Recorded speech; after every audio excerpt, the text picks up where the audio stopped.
E aí, tudo bem com você? Seja muito bem-vindo a mais um vídeo no nosso canal. Meu nome é Francisco Henrique e hoje nós vamos ler os capítulos 22 e 23 de Lucas.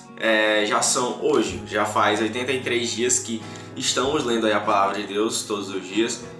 Se você quiser fazer parte desse projeto, desse propósito de ler a Bíblia, é só você se inscrever, caso você não faça parte, e ativar o sininho para receber todas as notificações, para você ficar atento aí, para você ficar sendo avisado quando sair o vídeo novo, quando sair a leitura do dia. Aí você pega e vai saber, junto com a gente, tá bom? Deixe seu like aí porque você ajuda muito o canal, tá bom? Pois então vamos orar para a gente ir logo para a leitura. Senhor, meu Deus e eterno Pai, mais uma vez te agradecemos por tudo que o Senhor tem feito por cada um de nós. Senhor, guia a nossa leitura hoje, que o Senhor venha fazer dela uma leitura produtiva, em nome de Jesus, que a gente venha aprender muitas coisas aqui, que a gente venha abrir nossos olhos, para que a gente venha ver verdades aqui que a gente não tinha visto antes. Em nome de Jesus, Senhor, que te pedimos e te agradecemos, em nome de Jesus, amém. Então vamos lá, pessoal, no capítulo 22, o título é assim, a linguagem é NVT, né, como eu sempre falei, mas enfim. O título é Judas concorda em trair Jesus, versículo 1. A festa dos pães sem fermento, também chamada de Páscoa, se aproximava. Os principais sacerdotes e mestres da lei tramavam uma forma de matar Jesus, mas tinham medo da reação do povo. Então Satanás entrou em Judas Iscariote, um dos 12, e ele foi aos principais sacerdotes e aos capitães da guarda do templo para combinar a melhor maneira de lhes entregar Jesus. Eles ficaram muito satisfeitos e lhes prometeram dinheiro. Judas concordou e começou a procurar uma oportunidade de trair Jesus, para que o prendessem quando as multidões não estivessem por perto. Pronto, agora nós vamos para o versículo 7, que recebe o título: A Última Páscoa. Chegou o dia da festa dos pães sem fermento, quando o cordeiro pascual era sacrificado. Jesus mandou Pedro e João na frente e disse: Vão e preparem a refeição da Páscoa para que comamos juntos. Onde o Senhor quer que preparemos? Perguntaram. Ele respondeu: Logo que vocês entrarem em Jerusalém, um homem carregando uma vasilha de água virá ao seu encontro. Sigam-no na casa onde ele entrar. Digam ao dono: O mestre pergunta: Onde fica o aposento no qual comerei a refeição da Páscoa com meus discípulos? Ele os levará a uma sala grande no andar superior, que já estará arrumada. Preparem ali a refeição. Eles foram e encontraram tudo como Jesus tinha dito, e ali prepararam a refeição da Páscoa. Quando chegou a hora, Jesus e seus apóstolos tomaram lugar à mesa. Jesus disse: Estava ansioso para comer a refeição da Páscoa com vocês, antes do meu sofrimento. Pois eu lhes digo agora, que não voltarei a comê-la até que ela se cumpra no reino de Deus. Então tomou um cálice de vinho e agradeceu a Deus. Depois disse: Tomem isto e partilhem entre vocês, pois não beberei vinho outra vez até que venha o reino de Deus. Tomou o pão e agradeceu a Deus. Depois partiu e o deu aos discípulos, dizendo: Este é meu corpo entregue por vocês. Façam isto em memória de mim. Depois da ceia, Jesus tomou o cálice de vinho e disse: Este é o cálice da nova aliança, confirmada com o meu sangue, que é derramado como sacrifício por vocês. Mas aqui, partilhando da mesa conosco, está o homem que vai me trair. Pois foi determinado que o Filho do Homem deve morrer, mas que aflição espera aquele que o trair? Os discípulos perguntavam uns aos outros qual deles faria uma coisa dessas. Depois começaram a discutir entre si qual deles era o mais importante. Jesus lhes disse: Neste mundo, os reis e os grandes homens exercem poder sobre o povo e, no entanto, são chamados de seus benfeitores. Entre vocês, porém, será diferente. Que o maior entre vocês ocupe a posição inferior e o líder seja o servo. Quem é mais importante? O que está à mesa ou o que serve? Não é aquele que está à mesa? Mas não aqui, pois eu estou entre vocês como quem serve. Vocês permaneceram comigo durante meu tempo de provação. E assim como meu Pai me concedeu um reino, eu agora lhes concedo o direito de comer e beber à minha mesa, em meu reino. Vocês se sentarão em tronos e julgarão as 12 tribos de Israel. Pronto, agora nós vamos para o versículo 31, que recebe o título assim: Jesus prediz a negação de Pedro. Verso 31. Então o Senhor disse: Simão, Simão, Satanás pediu para peneirar cada um de vocês como trigo. Contudo, supliquei em oração por você, Simão, para que sua fé não vacile. Portanto, quando tiver se arrependido e voltado para mim, fortaleça seus irmãos. Pedro disse: Senhor, estou pronto a ir para a prisão e até a morrer ao seu lado. Jesus, porém, respondeu: Pedro, vou lhe dizer uma coisa. Hoje, antes que o galo cante, você negará 3 vezes que me conhece. Em seguida, Jesus lhes perguntou: quando eu os enviei para anunciar as boas novas sem dinheiro, sem bolsa de viagem e sem sandálias extras, alguma coisa lhes faltou? Não, responderam eles. Então ele disse: agora, porém, peguem dinheiro em uma bolsa de viagem. E se não tiverem uma espada, vendam sua capa e comprem uma. Pois é necessário que se cumpra esta profecia a meu respeito. Ele foi contado entre os rebeldes. Sim, tudo que os profetas escreveram a meu respeito se cumprirá. Eles responderam: Senhor, temos aqui 2 espadas. É suficiente, disse ele. Pronto, meus irmãos, agora nós vamos para o versículo 39, que recebe o título: Jesus ora no Monte das Oliveiras. Verso 39. Então, acompanhado de seus discípulos, Jesus foi, como de costume, ao Monte das Oliveiras. Ao chegar, disse: orem para que vocês não cedam à tentação. Afastou-se a uma distância, como de um arremesso de pedra, ajoelhou-se e orou: Pai, se queres, afaste de mim este cálice. Contudo, que seja feita a tua vontade e não a minha. Então apareceu um anjo do céu que o fortalecia. Ele orou com ainda mais fervor, e sua angústia era tanta que seu suor caía na terra como gotas de sangue. Por fim ele se levantou, voltou aos discípulos e os encontrou dormindo, exaustos de tristeza. Por que vocês dormem? Perguntou ele. Levantem-se e orem para que não cedam à tentação. Pronto, agora nós vamos para o versículo 47, que recebe o título: Jesus é traído e preso. Verso 47. Enquanto Jesus ainda falava, chegou uma multidão conduzida por Judas, um dos 12. Ele se aproximou de Jesus e o cumprimentou com um beijo. Jesus, porém, lhe disse: Judas, com um beijo você trai o Filho do Homem? Quando aqueles que estavam com Jesus viram o que ia acontecer, disseram: Senhor, devemos lutar? Trouxemos as espadas. E um deles feriu o servo do sumo sacerdote, cortando-lhe a orelha direita. Mas Jesus disse: basta, e tocando a orelha do homem, curou. Então Jesus se dirigiu aos principais sacerdotes, aos capitães da guarda do templo e aos líderes do povo que tinham vindo buscá-lo. Por acaso sou um revolucionário perigoso para que venham me prender com espadas e pedaços de pau? Por que não me prenderam no templo? Todos os dias eu estava ali ensinando. Mas esta é a hora de vocês, o tempo em que reina o poder das trevas. Pronto. Agora nós vamos para o versículo 54, que recebe o título: Pedro nega Jesus. Verso 54. Então eles o prenderam e o levaram à casa do sumo sacerdote. Pedro seguiu de longe. Os guardas acenderam uma fogueira no meio do pátio e sentaram-se em volta. E Pedro sentou-se com eles. Uma criada o notou à luz da fogueira e começou a olhar fixamente para ele. Por fim disse: este homem era um dos seguidores de Jesus. Mas Pedro negou, dizendo: mulher, eu nem o conheço. Pouco depois, o homem olhou para ele e disse: você também é um deles.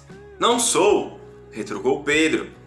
Cerca de 1 hora mais tarde, outro homem afirmou: com certeza esse aí também estava com ele, pois também é galileu.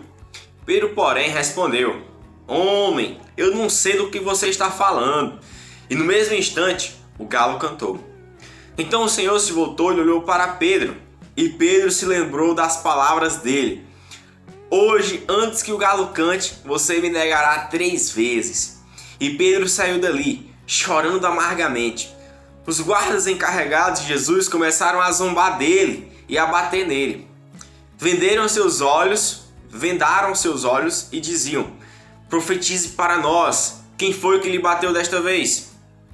E os insultavam de muitas outras maneiras.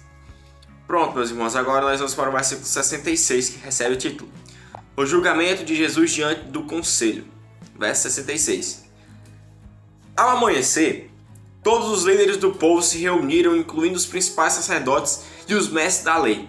Jesus foi conduzido à presença desse conselho e eles perguntaram: Diga-nos, você é o Cristo?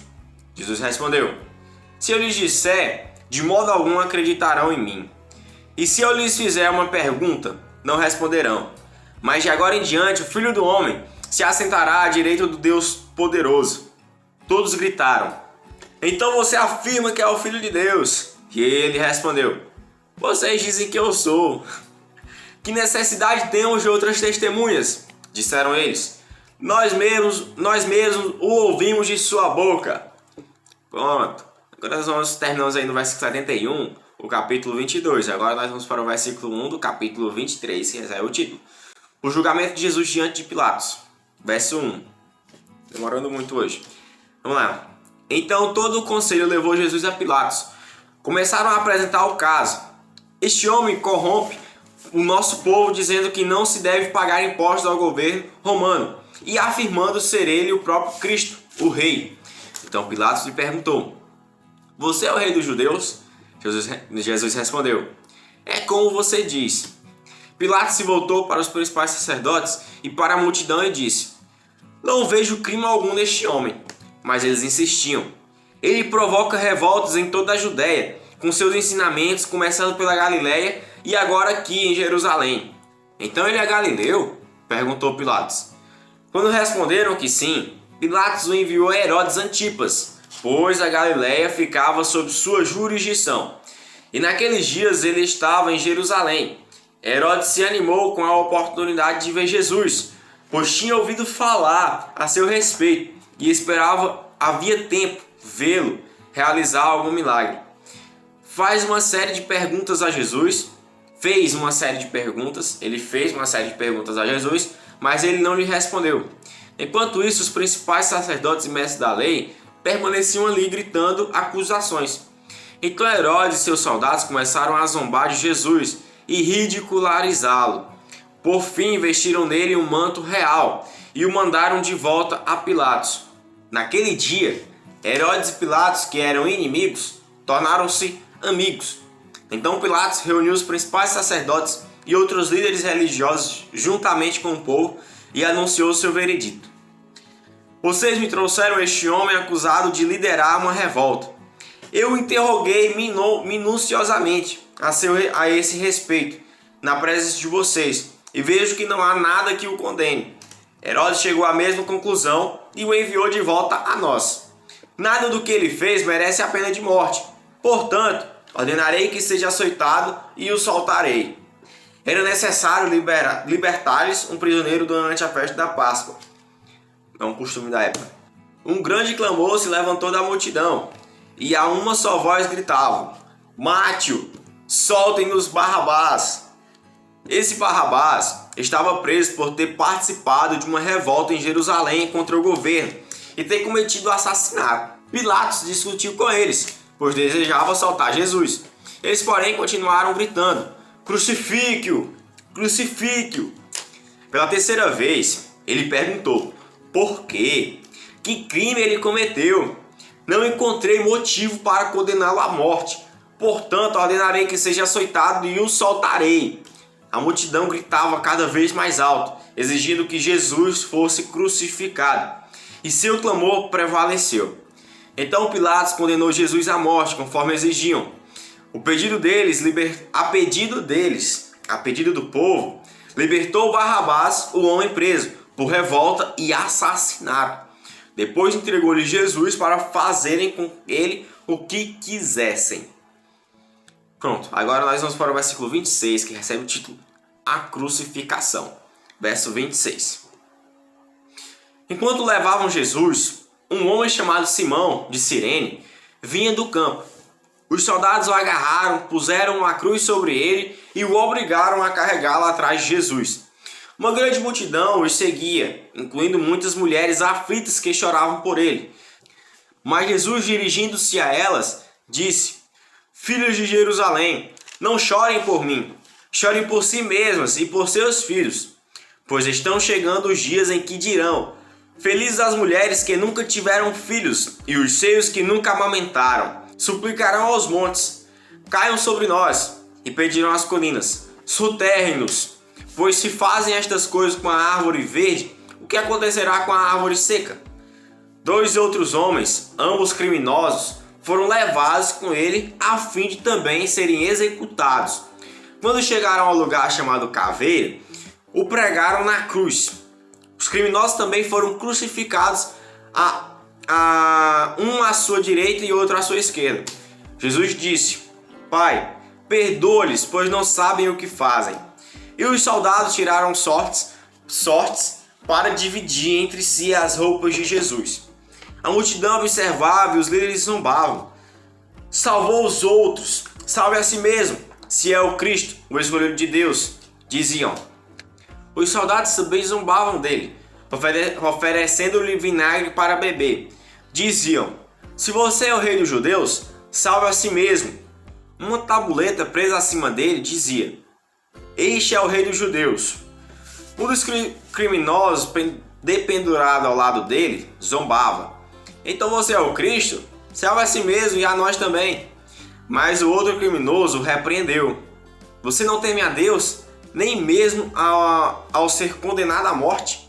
Nós merecemos morrer por nossos crimes, mas este homem não cometeu mal algum.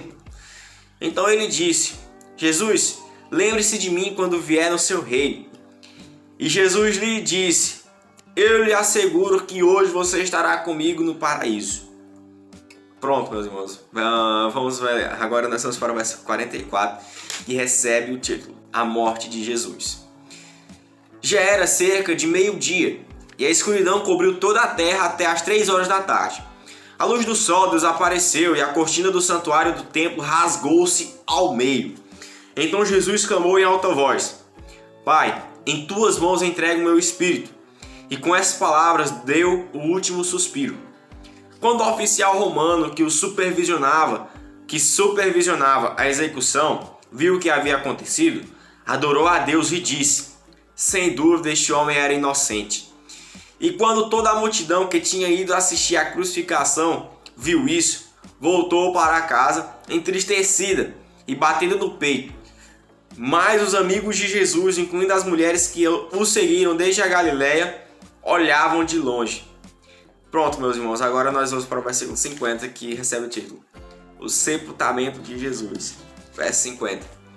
Havia um homem bom e justo chamado José, membro do conselho dos líderes do povo, mas que não tinha concordado com a decisão e os atos dos líderes religiosos. Era da cidade de Arimateia, na Judéia, e esperava a vinda do reino de Deus. José foi a Pilatos e pediu o corpo de Jesus. Desceu o corpo da cruz, enrolou-o num lençol de linho e o colocou num túmulo novo, escavado na rocha. Isso aconteceu na sexta-feira, à tarde, no dia da preparação, quando o sábado estava para começar. As mulheres da Galileia seguiram José e viram o túmulo onde o corpo de Jesus foi colocado. Depois foram para casa e prepararam especiarias e perfumes para ungir o corpo. No sábado descansaram conforme a lei exigia. Pronto, meus irmãos, encerramos no versículo 56, do capítulo 23, e também encerramos mais esse dia de leitura. Amém, meus irmãos? É isso aí, meus irmãos, é muito bom, muito interessante, nossa. É muito bom ler isso. Mas enfim, que a gente vai meditar, eu aconselho muitíssimo. Se você puder meditar nesses textos que a gente leu hoje, você não estaria perdendo tempo não, seria maravilhoso, tá bom, meus irmãos? Meus irmãos, é isso que eu tenho a dizer pra vocês, já tá dando aqui uns 20 minutos aí de vídeo, tá bom? E eu preciso ser breve. Então, que Deus continue abençoando você, abençoando a minha vida, que hoje venha ser um dia excelente para a honra e glória do Senhor, e que em nome de Jesus venha ser um dia abençoado, que venha ser um dia para a honra e glória dele. Amém, meus irmãos? Pois é isso aí. Tchau, valeu e a paz do Senhor. Hoje vocês vão receber um pouquinho mais atrasado aí, porque eu tô gravando... agora eu terminei de gravar às 6h45, então vocês vão receber bem tarde hoje. Mas vai dar certo, tá bom, meus irmãos? Foi mal aí. Tchau.